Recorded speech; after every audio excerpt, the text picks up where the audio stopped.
오늘 주시는 말씀은 구약성경 신명기 12장 5절에서 8절의 말씀까지, 신명기 12장 5절에서 8절 말씀까지 함께 읽도록 합니다. 오직 너희의 하나님 여호와께서 자기의 이름을 두려주고 너희 모든 지파 중에서 택하신 곳인 그 계실 곳으로 찾아 나아가서 너희의 번제와 너희의 제물과 너희의 11조와 너희 손의 거제와 너희 서원한 낙헌 예물과 너희 소와 양의 처음 난 것들을 너희는 그리로 가져다가 드리고 거기 곧 너희의 하나님 여호와 앞에서 먹고 너희의 하나님 여호와께서 너희의 손으로 수고한 일에 복 주심으로 말미암아 너희와 너희의 가족이 즐거워할지니라. 우리가 오늘 여기에서 각기 소견대로 하였거니와 너희가 거기에서는 그렇게 하지 말지니라. 아멘. 너희가 거기에서는 그렇게 하지 말지니라. 약속의 땅 가나안 땅에 들어가서는 너희들이 이렇게 하라 하는 말씀을 주고 계십니다. 기억하시죠? 신명기 말씀은 하나님이 약속하신 축복의 땅, 새 땅, 새로운 곳에 하나님께서 이스라엘 백성들을 보내시려고 준비하고 계십니다.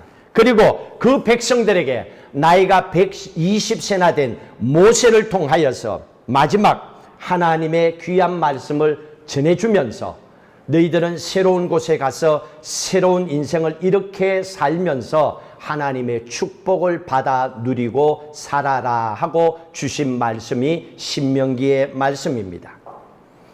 우리도 이제 며칠만 지나게 되면 새해를 맞이하게 됩니다. 하나님께서는 오늘 이 말씀을 통해서 새로운 인생을 맞이하는 여러분들의 삶 속에 하나님께서 원하시는 그 뜻대로 여러분이 지혜롭고 멋있게 새로운 한 해를 맞이하시기를 하나님은 원하고 계십니다. 자, 그러기 위해서 하나님께서 새로운 땅에 들어가기 전에 이스라엘 백성들에게 이렇게 먼저 말씀을 하셨습니다. 12장 1절 같이 읽도록 합니다. 내 조상의 하나님 여호와께서 내게 주셔서 차지하게 하신 땅에서 너희가 평생에 지켜 행할 규례와 법도는 이러하니라. 하나님께서 말씀하십니다. 내가 새로운 땅을 너희에게 줄 것이다. 그런데 너희들이 그 새 땅에 들어가게 되면 너희 마음대로 살아서는 안 된다. 내가 너희에게 가르쳐주는 이 법대로 꼭 살아야 된다 하고 말씀을 시작하고 계십니다. 여러분, 우리가 새로운 한 해를 살기 위해서는 준비를 잘 하셔야 돼요. 1년 금방 가버렸잖아요. 코로나 시작이 벌써 12월이고 새해를 맞이하게 됐잖아요. 이렇게 시간은요 빨리 흘러갑니다. 그래서 하나님께서는 새로운 곳에 들어가기 전에 하나님의 법을 우리에게 주셨어요. 여러분, 법이라는 거 한문으로 아시죠? 물숫자에 갈긋자를 쓰는 게 법입니다. 물숫자에 갈긋자를 썼다는 얘기는 이 뜻풀이잖아요. 한문은 물 흐르듯이 간다. 그게 법이에요. 풀어서 얘기하면 세상을 살 때에 물 흐르듯이 살아가도록 도와주는 것이 법이다. 그 말이에요. 근데 요즘 세상은요, 힘 있는 사람들이 지 마음대로 만들어갖고 막 살아버리는 게 법이 돼버렸어. 그러니까 요즘 법은 법이 아니에요. 저거는 법이 아니에요. 저는 다 가짜예요. 진짜 법의 뜻은 그거예요. 물 흐르듯이 흘러가면서 세상을 살아가는 사람들을 도와주는 거, 그게 법이에요. 법이 사람을 올가매면 안 된다는 얘기입니다. 그런데 세상은 거꾸로 살아가고 있고, 그렇기 때문에 코로나라고 하는 이 엄청스러운 어려움을 겪으면서도 사람들은 피부로 별로 느끼질 못해요. 아파하고 죽는 사람들은 눈으로 팍팍 느끼는데 그렇지 못한 사람들은 생각 없이 살아가는 것처럼 느껴질 때가 있습니다. 신명기 12장부터 시작해서 주시는 말씀은 하나님의 법이 기록된 법전입니다. 그래서 신명기 법전이라고 얘기를 합니다. 자, 하나님께서 주신 법 가운데서 가장 먼저 주신 법이 오늘 우리가 보는 말씀인데 예배의 법입니다. 하나님께서는 세상을 살아갈 때 세상의 법보다도 먼저 알아야 되는 것이 예배의 법이라는 것을 우리에게 말씀해 주고 있습니다. 자, 그러면 우리가 지혜로운 예배 생활을 하기 위해서는 어떻게 해야 되는가? 오늘 세 가지로 말씀을 한번 찾아보도록 하겠습니다. 첫 번째로 2절과 3절의 말씀을 읽도록 합니다.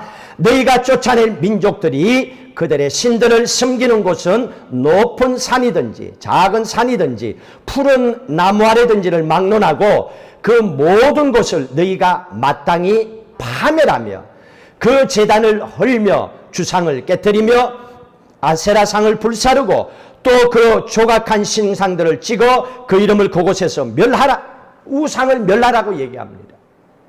첫 번째로 우리가 지혜로운 예배 생활을 하기 위해서 하나님 주신 말씀이 예수 그리스도의 이름이 있는 성전 중심으로, 교회 중심으로 예배를 드리라고 했습니다. 아무 데서나 드리는 게 아니라는 얘기입니다. 예배를 잘 드려야 되는데 그러기 위해서 이전에는 우상 섬기는 것을 먼저 다 파멸하고 없애라는 겁니다. 그래서 우리가 예수를 믿으면 제일 먼저 뭐합니까? 옛날에 섬겼던 우상 단지를 다 없애는 거죠. 부적을 다 떼내는 거죠. 그거 붙여놓고 예수 믿는다. 이거는 이상한 거예요. 이건 하나님을 믿는 거지 부적을 믿는 건지 본인도 헷갈린단 말이에요. 하나님은 그걸 싫어해요. 올인하지 않으면 도와줄래야 도와줄 수 없어요. 하나님의 복을 내가 구하고 내가 맡고 있는 꼴이 되는 거예요. 그래서 하나님께서 제일 먼저 우상을 없애라. 이스라엘 백성들도 430년 동안에 애굽에서 종살이 했잖아요. 애굽은 태양신을 섬깁니다. 그렇기 때문에 어쩔 수 없이 노예로 살았으니까 거기서 태양신을 섬기는 그 생활 속에 살아갈 수밖에 없었어요. 하나님을 본 것이 아니라 태양신을 더 많이 보고 살았단 말이에요. 그리고 광야 40년을 살았기 때문에 성막 중심으로 하나님께 예배드리는 처소를 만들기 전까지는 이스라엘 백성들이 광야에서는요 하나님 앞에 온전히 예배도 드리지를 못했습니다. 자, 그리고 가나안 땅에 딱 들어가 보니까 그들이 섬기는 아세라 우상 신을 섬기고 그 기둥을 만들어 놓고 또 그들은 자기들이 섬기는 신을 이렇게 섬겨야 된다 하고 우상을 숭배하는 법이 아주 체계적으로 만들어져 있는 거예요. 그대로 안 지키면 안 되는 거예요. 이런 상황 속에서 이스라엘 백성들이 가나안 땅에 들어가야 되는 거예요. 그러면 하나님도 제대로 모르고 430년 동안에 노예 생활을 하다가 옛날 과거적에 나 예수 믿어서 이 생각만 갖고 가나안 땅에 떡 들어가면 눈에 보이는 우상 먼저 섬기게 된단 말이에요. 이게 하나님이다. 아세라를 섬겨라. 그러면 아세라 앞에 우상 앞에 절한단 말이에요. 그래서 하나님께서는 가나안 땅에 들어가기 전에 먼저 우상을 숭배할 수 있는 그 상황을 미리 막아버린 거예요. 그래서 하나님께서 가나안 땅에 들어가기 전에 이 예배법을 만드는데 교회 중심으로 성전 중심으로 예수 그리스도의 이름을 붙잡고 예배를 하라 말씀하셨습니다. 이건 세상 사람들처럼 예배드리지 말라는 얘기입니다. 4절에 얘기하고 있죠. 4절 읽습니다. 너희의 하나님 여호와께는 너희가 그처럼 행하지 말라. 그처럼 2절 3절처럼 하지 말라는 얘기입니다. 아무 데서나 우상 만들어 놓고 이게 하나님이다. 이거 하는 이렇게 빌지 말라는 얘기예요. 제가 한국의 시골에 있어 봤기 때문에 나무에 이상한 거 걸어놓고 뭐 돌 만들어 놓고 그게 신이래. 그게 막 빌잖아요. 동네 사람들이. 그러지 말라는 얘기입니다. 세상 사람들처럼 예배하지 말라. 세상 사람들은 어떻게 예배합니까? 8절처럼 예배하는 거예요. 8절 읽습니다. 우리가 오늘 여기에서는 각기 소견대로 하였거니와 너희가 거기에서는 그렇게 하지 말지니라. 세상에 사는 사람들은 자기 소견대로 예배드리는 거예요. 자기 편한 대로 예배드리는 거예요. 자기 원하는 대로 예배를 드리는 거예요. 아니에요. 예배는 부담감이 있어야 돼요. 예배는 정성이 있어야 돼요. 예배는 대충 드린 게 아니잖아요. 여러분, 손님이 왔는데 잠옷바람으로 손님을 맞이할 수 있어요? 자다 말고 맞이할 수 있어요? 아니잖아요. 하나님 앞에 예배 드리는 모습은 그렇지 않다는 얘기입니다. 그런데 요즘 보세요. 그렇지 않은 가정이 많겠지만은 대체적으로 코로나19 때문에 사람들이 점점점 자기 소견대로 예배 드리는 모습이 많이 드러나고 있다고 합니다. 이런 설문조사를 했다고 합니다. 백신이 나와서 코로나가 끝나게 되면 영상 예배를 드릴 거예요. 성전에 가서 예배를 드릴 거예요. 그랬더니만은 30%의 교회 다녔던 크리스찬들이 교회 안 가요. 영상으로 예배 드릴래요. 이렇게 얘기했대요. 그러면 이 얘기는 뭡니까? 기존 교회의 30% 정도는 교인들이 줄어든다는 얘기죠. 그 사람들은 자기 소견대로 예배를 드려버린다는 얘기죠.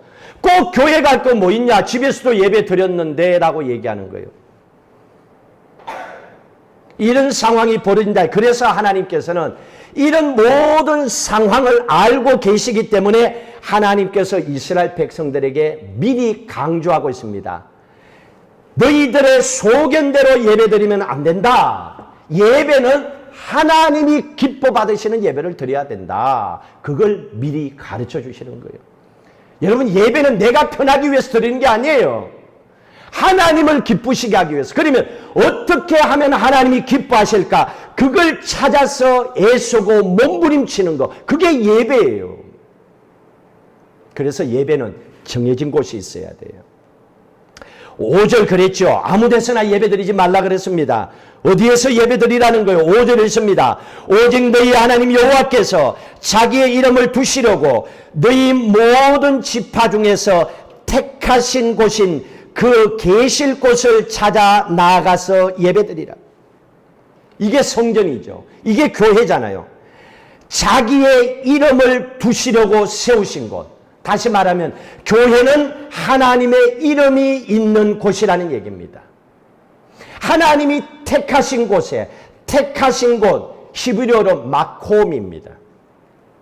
하나님이 계시는 곳, 장소, 하나님이 계시는 그곳에서, 하나님의 이름이 있는 그곳에서, 하나님이 택하신 곳에서 하나님이 예배를 드리라는 얘기입니다. 여러분, 우리 집에 강아지를 키워봤어요. 근데 엄청 제가 속이 상한 게, 강아지가 소대변을 가려야 돼요. 집에서 키우려면. 있는 곳에 가서 소대변을 놓아야 돼요. 얘는 죽을 때까지 그거 안 했어. 그런데 내가 불쌍해서 그것까지 키웠어. 정해진 곳에 가야 되는 거예요. 하물며 정해진 곳에 소대변을 못 가리면 그 강아지도 주인에게 사랑을 못 받아요. 지 편한 대로 해봐요. 누가 사랑을 주나? 안 주지요. 하나님은 이걸 우리에게 얘기하고 계시는 겁니다. 구약 성경 한번 볼까요? 역대하 7장. 교회가 어떤 곳인지. 역대하 7장 16절. 665페이지 같이 읽도록 합니다. 이는 내가 이미 이 성전을 택하고 거룩하게 하여 내 이름을 여기에 영원히 있게 하였습니다. 내 눈과 내 마음이 항상 여기에 있으리라. 말씀하셨잖아요. 하나님의 거룩한 성전을 하나님이 택하셨대요. 그러니까 이 괌 땅에 넓푸른 교회 성전을 세우신 건 우리가 한 게 아니에요. 하나님이 세우신 거예요. 하나님이 택하여 이곳에 세우셨고 거룩하게 하셨고 그리고 하나님의 이름을 여기에 영원히 있게 하셨다. 주님 오실 때까지 하나님의 성전에는 하나님의 이름이 있다는 거예요. 그리고 이 성전에는 하나님의 눈과 하나님의 마음이 있다라고 그랬습니다. 그래서 하나님께서는 하나님이 택하신 이 성전에 와서 예배드리라. 하나님의 이름이 있다 그랬습니다. 여러분, 이 이름이라고 하는 이 단어가요, 히브리어로 보면요, 쇰이라고 하는 단어를 쓰고 있어요. 쇰. 이게 무슨 뜻이냐면 분위기입니다. 분위기. 이름이라는 게 그만큼 중요한 거예요. 분위기를 확 바꿔놓습니다. 한번 생각을 해보세요. 여러분 집에 손자 있다면 손자 이름을 한번 생각해 보세요. 복실이. 갑자기 웃음이 나와요. 집사님 웃네. 손자 생각했어요. 그런데 내가 미워하는 사람 한번 생각해 보세요. 갑자기 이리 돼. 예배 드리다 말고도. 지난주에 나 열받겠는 사람을 생각해 봐요. 막 이리 돼. 분위기예요. 이름의 뜻이 쇰, 분위기라는 뜻이에요. 참 단어를 잘 만들어 놨어. 분위기를 확 바꿔놓는 겁니다. 분위기를 바꿔놓을 수 있는 강력한 이름 중에서 하나가 예수입니다. 예수. 그 이름의 뜻이 얼마나 강력한지 아세요? 신약 성경 빌립보서 한번 보세요. 빌립보서 2장 9절 10절 같이 읽도록 합니다.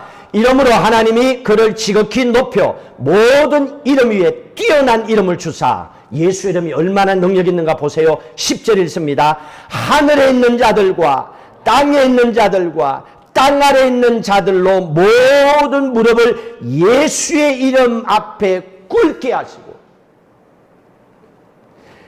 예수의 이름이 얼마나 강력한지 공중에 있는 귀신, 마귀, 타락한 천사도 그 앞에 무릎을 꿇는 거예요. 예수 이름이 이렇게 위대한 겁니다. 그리고 땅 위에 있는 모든 것들이 다 예수 앞에 무릎을 꿇고 땅 아래에 있는 모든 죽음의 세력들도 예수 앞에 무릎을 꿇는 위대한 이름이 예수입니다. 그러니 여러분 예수 그리스도의 이름으로 기도하잖아요. 이게 얼마나 중요한지 아세요? 예수의 이름으로 기도하는 순간에 공중 마귀 권세가 물러가는 거예요. 예수의 이름으로 기도할 때 여러분 먹고 사는 사업 문제, 인간 문제, 몸 아픈 문제, 인간관계 문제 이게 풀려지는 거예요. 내가 아닌 게 아니고 예수의 이름의 능력이 그걸 풀어버리는 거예요. 무릎을 꿇게 했다 그러잖아요. 그리고 예수의 이름을 부르고 기도하는 순간에 땅 아래 죽음의 권세까지 우리가 염려하고 걱정하는 아이고 우리가 죽으면 어떡해. 아이고 이러다가 우리가 망하면 어떻게 하는 염려까지도 다 없애버린다는 거예요. 그게 예수의 이름이라는 거예요. 이렇게 사람의 살아가는 인생의 분위기를 바꿔놓는 거예요. 근데 사람들은 이렇게 좋은 이름에 이 분위기 속에 살아가지 않고 매번 세상에 죽을 것만 찾아와. 쓸데없는 것만 가져왔고 그 이름 부르고 그 생각하고 그럼 매일 일주일 내내 망하는 거야. 스스로 그렇게 사는 거예요. 참 불쌍하지요. 안타깝지요. 그래서 그 이름이 있는 곳이 하나님의 성전이라 그랬습니다. 그래서 우리가 성전에 오면 당연히 교회에 와서 예배 드리면 예수 이름이 생각날 수밖에 없어. 왜? 온통 예수니까 성전 안에는. 다 하나님 생각할 수밖에 없는 거예요. 그래서 교회에 와서 예수 이름을 생각하고 기도하게 만드는 겁니다. 하나님께서 그래서 우리에게 주시는 말씀이 오늘 본문의 말씀에 보면요. 6번이나 이 말씀을 하고 있어요. 한번 보실래요? 오늘 12장에 보시면 너희가 하나님의 이름 있는 성전에서 예배를 드리라. 하나님이 택한 곳에서 예배를 드리라. 이렇게 얘기합니다. 5절에 보시면 택하신 곳 그 계실 곳에 찾아가서 예배를 드리라. 11절에 택하실 그곳에 가서 14절에 택하실 그곳에서 번제를 드리고 18절에 여호와께서 택하실 곳에서 21절에 여호와께서 자기 이름을 두시려고 택하신 곳에서 26절 여호와께서 택하신 곳으로 가지고 가서 예배를 드리라. 6번이나 반복하는 거예요. 이렇게 중요한 거예요. 여러분 교회에 나오는 게 얼마나 중요한지를 알아요? 이걸 얘기하는 거예요. 에이 교회 안 가면 어때? 아니에요. 몰라서 그래요. 진짜 알고 나면요 도저히 그렇게 살 수가 없어요.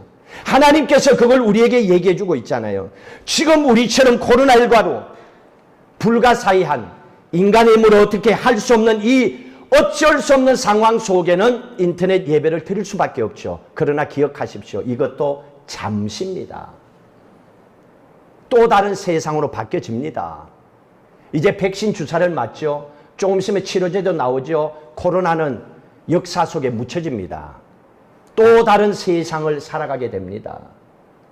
사람들의 생각처럼 세상이 느긋하게 흘러가는 거 아니에요. 사람들이 뒷걸음질 칠 때 세상은 물 흐르듯이 흘러가 버립니다. 그러니 우리 그리스도인들은 여기에 멈춰서는 안 되는 거예요. 하늘 소망을 바라보면서 오늘 또 걸어가야 되는 거예요.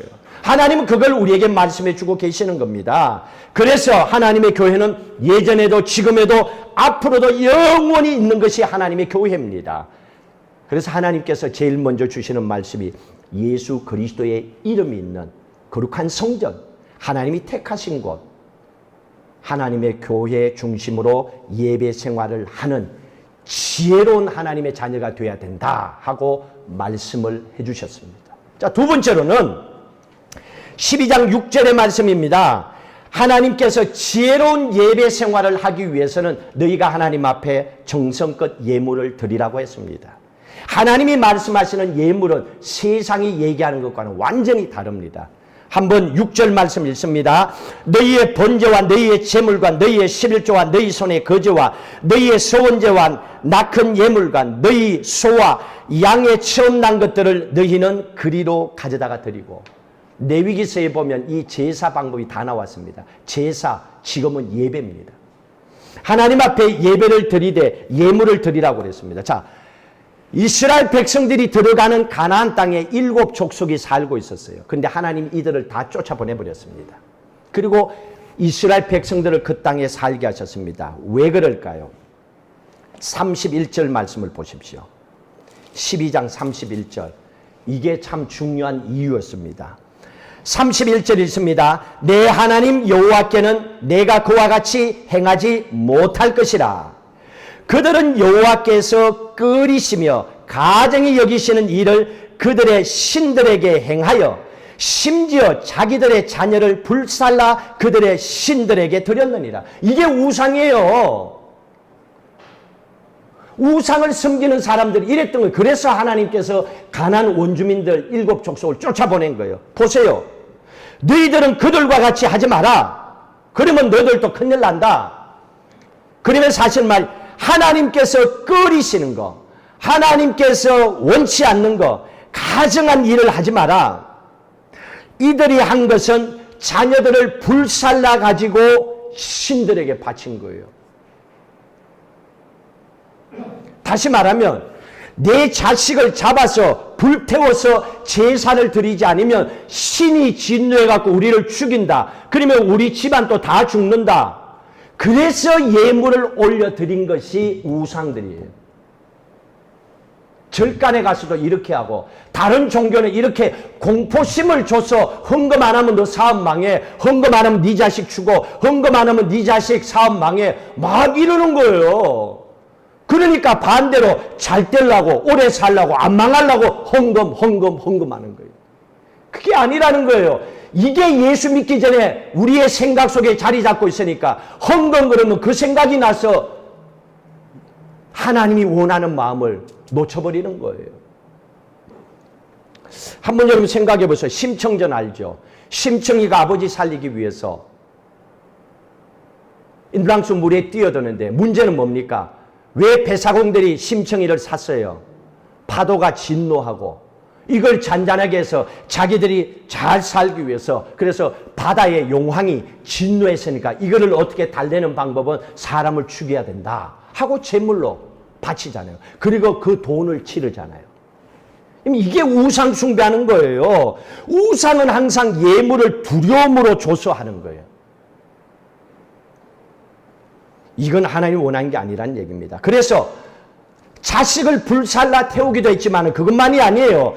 이 가나안 원주민들은요, 예배를 드리면서 피를 먹었어요. 피를. 25절 보세요. 25절 읽습니다. 너는 피를 먹지 말라. 네가 이같이 여호와께서 어렵게 여기시는 일을 행하면 너와 내 후손이 복을 누리리라. 복 받으려면 피 먹지 말라 그랬습니다. 이 가나안 사람들은요, 내가 용감한 군인이 돼야지. 그러면 어떻게 해야 될까? 사자를 잡아가지고 사자의 피를 먹으면 된다.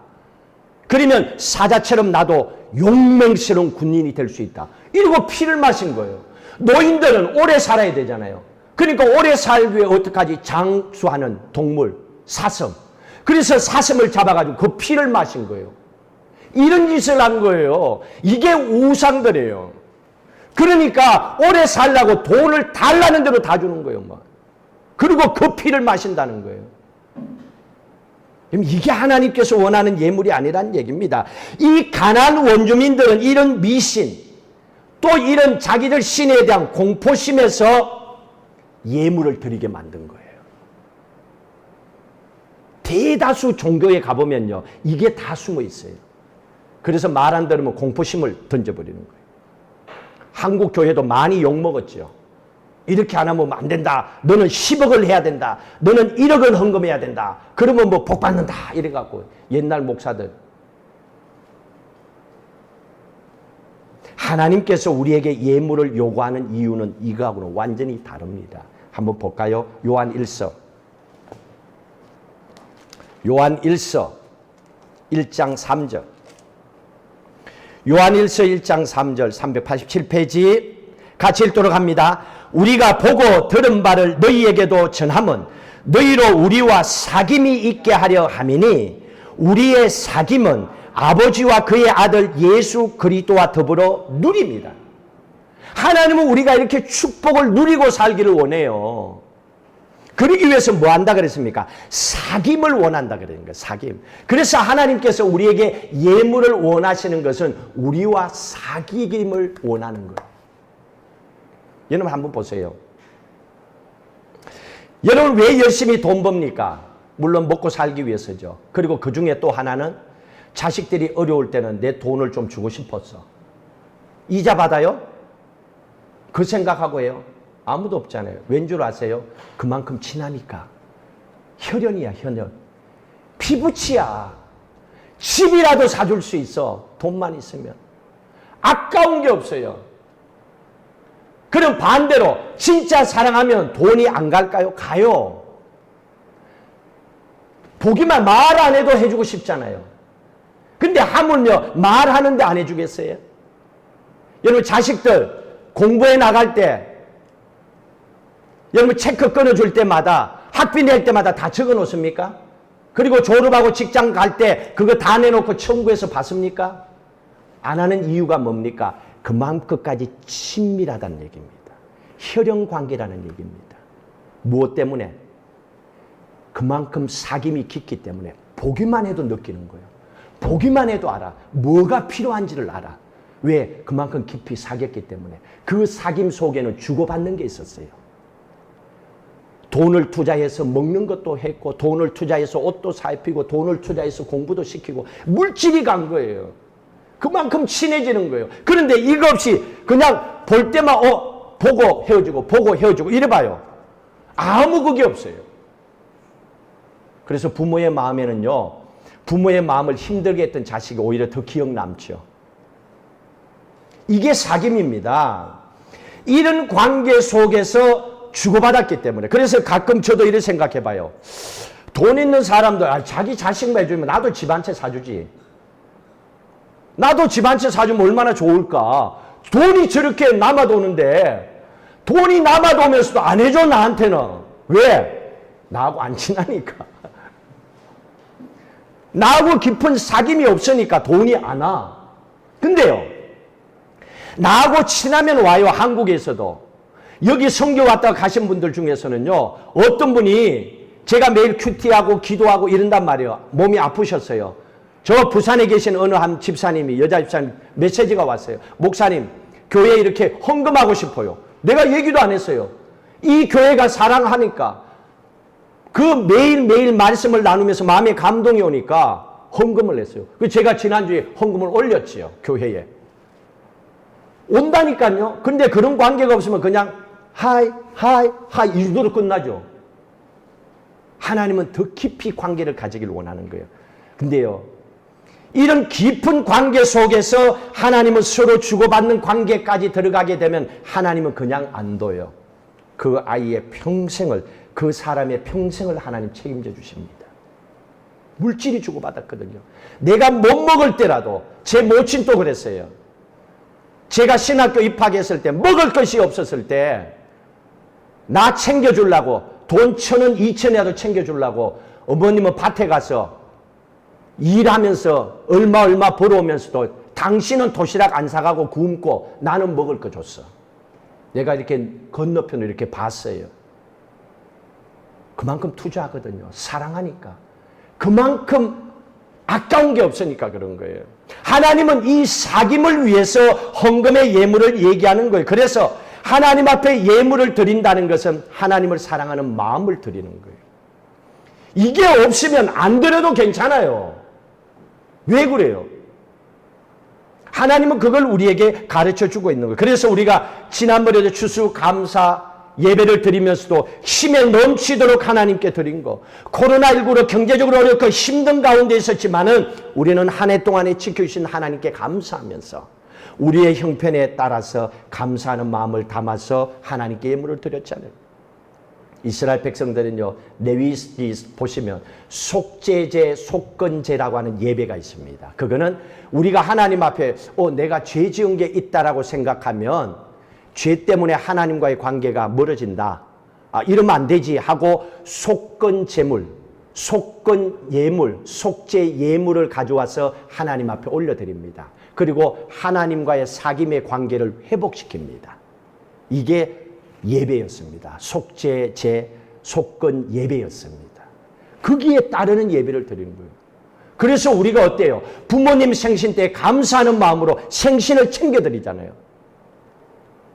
우리 집사님 한 분은 먼 곳에서도 한국에 계신 부모님에게 맛있는 한상을 차려갖고 막 대접하고 얼마나 기분이 좋아요. 물질이 가지만은 그 부모의 마음에 기쁨이 있는 거지요. 하나님 이걸 얘기하는 겁니다. 이게 감사요, 사랑이요. 그래서 예물이라고 하는 것, 헌금이라고 하는 것은 억지로 드려지지 않는 겁니다. 하나님도 기뻐하지 않는 거지요. 사랑하는 만큼 하나님께 드려지게 되는 것이 헌금이요, 예물입니다. 또 하나님께서 나를 이만큼 돌봐주신다는 것을 믿는 만큼 드려지는 것이 예물이요, 헌금이에요. 그래서 하나님께서 우리에게 가르쳐 주시는 것은 다릅니다. 자, 그리고 그 예물을 어디에서 드리라 그랬습니까? 여기 나와 있잖아요. 12장 6절 끝에 그리로 가져다가 드리고, 그리로 하나님의 이름이 있는 곳, 우리가 예배드리는 처소, 지금 널푸른 교회죠. 하나님께서는 교회로 가져가서 하나님 앞에 드리라. 잊지 마라. 8절에 너의 소견대로 헌금해서는 안 된다. 하나님이 받으시는 그 예물을 드리라고 그랬습니다. 그 가운데서 또 한번 볼까요? 말라기서 보세요. 말라기 3장 10절. 이것 때문에 우리가 하나님 앞에 열심히 일하고 수입에 열에 하나님 11조를 드리는 거죠. 믿음으로 드리는 겁니다. 3장 10절 읽습니다. 만군의 여호와가 이르노라 너희의 온전한 11조를 창고에 들여 나의 집에 양식이 있게 하고 그것으로 나를 시험하여 내가 하늘 문을 열고 너희에게 복을 쌓을 곳이 없도록 붙지 아니하나 보라. 저는 이걸 체험했어요. 저는 고등학교 2학년 때부터 부모님 돌아가시고 경제적으로 어렵기 때문에 살아남는 게 힘들었어요. 제가 교회 다니면서요, 제일 힘들었던 게 11조 저걸 왜 해? 이게 제일 힘들었어요. 안 받아들였어요, 저는. 그런데 제가 경제적으로 너무 힘들고 어려운데 살 길이 없어. 누가 도와주는 사람도 없어. 스스로 살아남아야 돼. 그런데 오늘 말씀해 보니까 내가 하늘문을 열고 너희에게 복을 쌓을 곳이 없도록 붙지 아니하나 보라. 이 말씀을 믿어버렸어요. 제가 믿었어요. 다른 길이 없으니까. 믿고 했는데 그때 제가 처음 하나님 교회에서 11조 한 게 얼마인 줄 알아요? 그때 110원을 했어요. 그럼 1100원이 있었다는 거야. 그때 나한테. 1100원이 있었고 110원을 제가 11조를 해봤어요. 그게 제가 11조 생활의 시작이었어요. 그리고 저는 경제적으로 하나님이 도와주지 않으면 안 되는 상황이었기 때문에 말씀대로 살자. 이 길 아니고는 길이 없구나. 저는 그냥 믿어요. 그리고 믿고 살았어요. 그런데 지금까지 하나님은 한 번도 어긴 적이 없어요. 이 성전 건축 하나님께서 하셨죠. 지금요 한국교회 지난주에 목사님들하고 통화해보니까 많은 교회가 힘들어한대요. 물론 헌금도 안 나오겠지만 교인들도 예배를 못 드리니까. 그러니까 많은 조그만 교회는요 거의 다 문을 닫았대요. 과음에도 그런 교회가 생길 거예요. 왜? 경제적으로 어려우니까. 그러면 반대로 모든 교회가 어렵고 모든 사람이 다 어려움을 겪고 있습니다. 한두 가정이 가게 문 닫는 게 아니잖아요. 코로나 때문에. 그러나 그럼에도 불구하고 우리는 살아야지요. 살아남아야지요. 그 길을 찾아야지요. 그래서 저는 이 말씀을 붙잡은 거예요. 이 길밖에 없다. 그런데 이거 어떻게 해결하고 이 돈은 어떻게 메꾸고 이 일은 어떻게 마무리하고 이거 생각하면요 못 삽니다. 그거 다 내려놓은 적 오래입니다. 통째로 올려드려요. 하나님 이거 어떻게 해야 됩니까? 그리고 저는 그 하나님을 믿고 내가 할 수 있는 일을 하는 거예요. 다른 거 없어요. 살기 위해서. 근데 하나님은 살려주세요. 약속대로 하세요. 이 나의 신앙의 고백이에요. 그래서 저는 헌금에 대해서 얘기 안 하는 이유가 그거예요. 이는 본인들이 받은 바 본인의 결단 속에서 하나님께 올려드려야 되는 거예요. 하나님께서는 그걸 우리에게 얘기하십니다. 그래서 하나님께서는 정하신 곳에서 하나님의 거룩한 이름이 있는 곳에서 온전한 예배를 드리고 예물을 드리라 그렇게 말씀하신 거예요.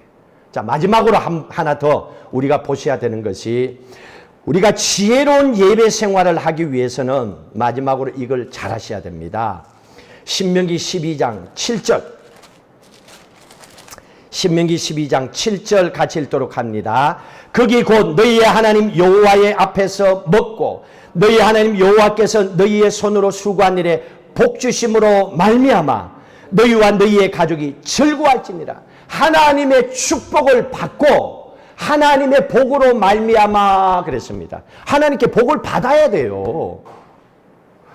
그 축복을 받고 온 가족이 즐거워하라는 거예요. 이게 지혜로운 예배 생활이에요. 지혜로운 예배 생활은 억지로 드리는 게 아니에요. 즐겁게 예배 드리라는 거예요. 여러분 자식들이 교회 안 나오지요? 기도하세요. 강제로 그냥 끌고 와서 될 일이 아니에요. 그래? 알아서 내 기도할게. 너 언젠간 돌아올 거야. 돌아올 때까지 기도할 거다. 하나님도 너를 그렇게 해주실 거야. 믿고 기도하세요. 그냥 데려온다고 될 일이 아니에요. 그렇게 억지로 데려왔다가 어느 날 돌아서면요. 영원히 하나님하고 담 쌓고 살 수도 있어요. 즐거움을 하라는 얘기입니다. 그러기 위해서는 먼저 내가 엄마 아빠가 우리가 먼저 즐거움으로 하나님 앞에 예배를 드려야 되는 겁니다. 여러분 지금 이 시간에 즐거웠던 시간을 머리로 한번 생각해 보세요. 여러분 언제 가장 즐거웠어요? 손주하고 손잡고 뛰어놀 때? 생각만 해도 즐겁죠. 친구를 만나서 친한 친구를 만나서 차를 마시면서 함께 대화를 할 때 굉장히 즐겁죠. 한국에 갔을 때 나 같은 사람은 맛집을 찾아서 맛있는 거 먹기만 해도 기분이 상쾌해요. 즐거웠던 시간을 생각해 봐요. 얼마나 좋습니까? 그리고 우리는 크리스찬이기 때문에 집에서도 직장에서도 너무 힘들고 어려워서 억지로 교회 와서 턱 앉아서 하나님 이거 어떻게 하고 기도하는 가운데 기도하는 그 순간에 예수님의 그 십자가의 사랑이 생각나서 가슴이 뭉클하고 그랬네요 하나님 하고 그런 감동과 그런 흐느낌과 그런 기도를 했던 그 감사의 순간이 있었는지 한번 돌아보세요. 그 즐거움의 시간을 돌아보라는 얘기입니다. 여러분 즐겁게 해주는 사람을 생각하게 되면 분위기가 바뀌어요. 사는 맛이 생기는 거예요. 옆에 매번 죽겠다고 하는 사람 만나면 나도 죽을 것 같아요. 그런데 내 머릿속에 즐겁고 감사함을 생각하고 살면 우리의 인생의 분위기도 달라지죠. 그래서 우리가 주일날 와서 예배 드릴 때 즐겁게 예배 드려야 되는 거 말씀해 주고 있습니다. 느헤미야 오늘 이 말씀을 보고 마치도록 합니다. 느헤미야 8장 10절 738페이지 구약성경 여러분 이거 기억하세요. 10절 같이 읽도록 합니다. 느헤미야가 또 그들에게 이르시되 너희는 가서 살찐 것을 먹고 단 것을 마시되 준비하지 못한 자에게는 나누어 주라. 이날은 우리 주의 성일이니 근심하지 말라. 여호와로 인하여 기뻐하는 것이 너희의 힘이니라. 따라합시다. 기뻐하는 것이에요. 너희의 힘이니라. 여기서 힘이 생긴다니까요. 교회 와서 이거 힘 못 얻고 가면 꽝이야. 교회 왜 오는데 여러분 주일날? 교회 와서 왜 찬양하고 헌금하고 기도합니까? 힘을 얻기 위해서지. 그래서 얘기하잖아요. 이 날은 주님의 날은 주의 성일은 근심하지 말라 그랬습니다. 이게 뭡니까? 맡기라는 얘기입니다. 근심은요. 누가 맡아줘야 해결돼요. 제가 지금 교회 우리 집에 화장실에 물이 새요. 한 달 넘게. 막 건물에 물 새면 막 짜증나요. 그러고 막 꿈속에 또 꿈도 뒤죽박죽이야. 막 얼마나 힘든지 몰라요. 멀쩡한 집에 물 새봐요.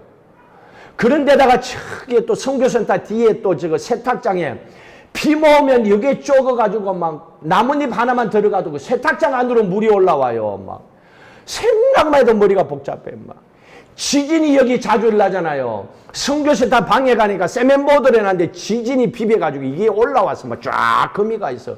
타일도 건가고 이거 어떻게 해? 내 혼자 할 수도 없고 나는 그런 달란트도 없고 막 이런 가운데 있잖아요.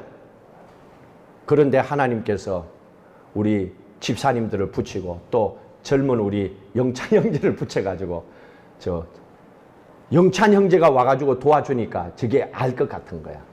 도와줘서 그래서 제가 부탁했어요. 이거 좀 고쳐달라고. 몸으로 봉사해주고 여기 제일 비싼 게 인건비잖아요. 자재값이 아니에요. 인건비가 비싸고 그 다음에 기계가 비싸. 그래서 기계는 알아서 어떻게라도 해오겠대. 그럼 이거 세이브되고 교회가. 또 몸으로 봉사하면 옆에 내가 디모도하고 우리 집사님들 좀 불러 같이 또 디모도하고 이러면 인건비 줄이고 그럼 들어가는 거는 자재값의 바깥밖에 더 있어요. 아우 제발 부탁한다고. 지금 진행 중이에요. 연말 여러분들은 메리 크리스마스지만 우리는 메리 일터입니다. 열심히 일을 해야 돼. 근데 여러분 새해 복 많이 받으세요. 새해도 열심히 땅 파야 돼요. 이거 이 순간에 빡 해놔야 돼.